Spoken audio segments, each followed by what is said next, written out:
Downtown! The Leafs signed downtown Connor Brown to a 3-year contract, and I can finally sleep at night. You know, the summer is supposed to be a time of rest, a time of recharging, a time of fun, but I couldn't have that because I kept waking up at 3 a.m. like, what if they signed Pollock instead? Let's talk briefly, let's see how that works out, about Connor Brown's new deal with the Toronto Maple Leafs. Sportsnet's reporter Chris Johnston with the scoop. Connor Brown signs a $6.3 million 3-year deal with the Leafs. He's making 6.3. Oh, there's more. Brown had been the Leafs' final unsigned RFA. Everyone will be at training camp. It's so soon. Connor Brown will earn $2.1 million in each season of the new deal. He'll have one remaining RFA year with arbitration rights beyond that. First and foremost, $2.1 million a year for a guy who scored 20 goals last season as a rookie. Yeah, we happy. Connor Brown played in all 82 games last season, and he had 36 points, which doesn't jump off the page at you, but we forget, given how last season went, that 36 points is actually pretty good for a rookie in most cases. And if 20 of those 36 points are goals, then yeah, even better. That is a sweetheart of a deal. Even if he regresses a little bit offensively, that's a good deal. Because if you watched him, you know that offense isn't the only thing to Connor Brown's game. His penalty differential was good, barely took any penalties himself, played on all 4 lines. For a team that was so just glued together, Babcock didn't do much line shuffling throughout the season. Brown was the only Leaf forward to play on all 4 lines, and played on the PK, and played on the power play, and scoring the game-winning goal against the Pittsburgh Penguins in the second last game of the season, prompting the Leafs to make the playoffs and me to do the same celebration as he did. Seriously, who didn't love that kid in the candy store thing?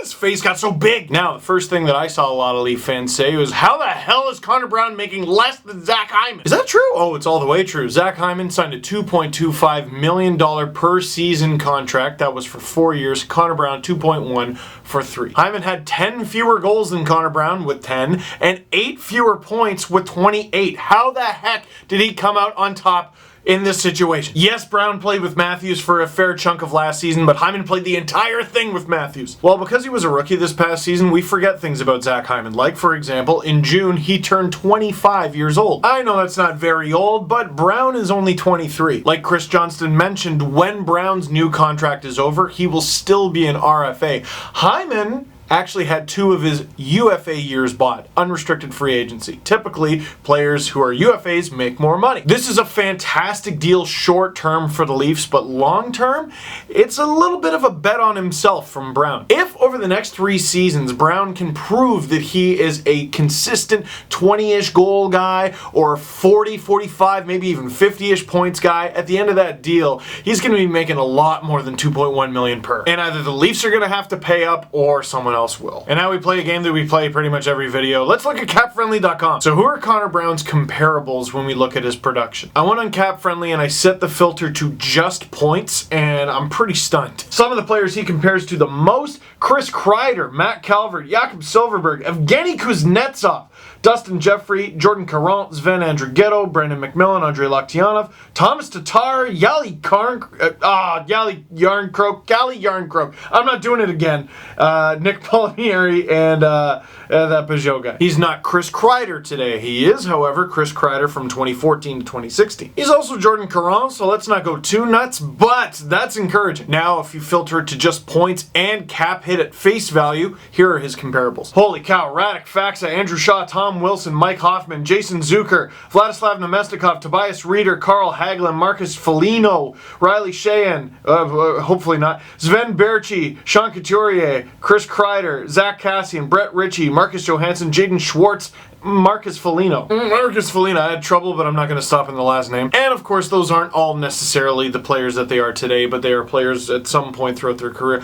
I'm encouraged by that, man. Now, some of you might be saying, oh my God, how are the Leafs going to afford to keep Connor Brown after 3 years from now? They're going to have Matthews locked up and Nylander and Marner, and that's just the best case scenario. You know whose contract is up in 3 years, even if he's not traded after year 2? Patrick Marleau. So on that front, I wouldn't worry. There's a simple solution. It's a long way away, and hey, the Leafs might have 2-3 cups that you can just soothe yourself with. Final thing, and then I'll leave Cap Friendly alone. With Brown's new cap hit, the Leafs will be $4.5, close to $4.6 million over the cap. Not to mention, last season, the Leafs had $5.37 million in overage from bonuses. So let's assume that's the same this year. Let's assume Nylander and Marner and Matthews, all those guys just tear it up. Add the amount of money that the Leafs are already over the cap plus those bonus overages, and you get pretty close to $10 million. Not to worry, when it comes to LTIR, if you add up Lupul and Horton, that's over $10.5 million. Still squeaky close to the cap, but there's a solution there. Not to mention the season hasn't started yet, and a bunch of things could happen. Eric Fair being buried could be one of them. But let's not worry about that. Let's not worry about any of that. Connor Brown, signed up. I love it. I like that the Leafs are good.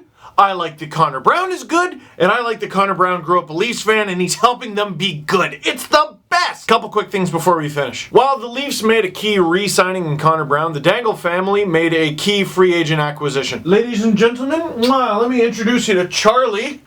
Oh, geez, Charlie, you're so short. Hi, Charlie. He's our new golden doodle. We just adopted him. 1 sec, I have to bribe him. Yeah, that's right. How do you like me now? I got treats now. Yeah. Okay, so Charlie is a 7-year-old golden doodle, and he's a good boy. And Iggy is 2.5, and he's kind of dumb, but he tries his best. And they're now brothers. And I've been instructed to give these to you in small chunks.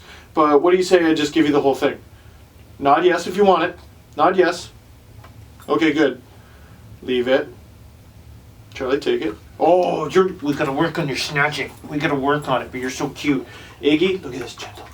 Oh my God, you're so dainty. So this is it. Mrs. Dangle won. She won. She won the sweepstakes. We have a second dog. I know. You were good enough, Iggy? Iggy. Yes, that's right. You were good enough, but Mom wanted another one. You were so good that she wanted another one. Doesn't that make you feel better? Doesn't that make you feel so good? Charlie, do you have good picks? Charlie, who's going to win the cup? Yes, I agree. Father, why do you parade us around in your videos? We hate it. Iggy, you like your new brother? Charlie, you like it here? Charlie, you want to wrap this video up? Iggy, want to take a stab? Okay. Let us out, Dad. We don't let. Okay, fine. And they pour out like water. What? How do dogs? So there you have it. Hockey and dogs. Don't say I don't give you anything. That is it for this one. Thank you very much for watching. Click like if you like this video. Click subscribe if you really liked it. Tell all your friends. And if you don't do any of those things, do this one thing for me. Go to redcross.org. Texas really needs our help right now. I'm sure you've seen all the pictures, all the footage of the floods. It's unbelievable. I've never seen anything like that outside of a movie. So if you can help, please do it. And if you would rather not donate to the Red Cross, I encourage you to check out Defending Big D on Twitter. Their SB Nation's Dallas Stars blog. On there, they have a bunch of local charities that you can donate to help out people in Texas.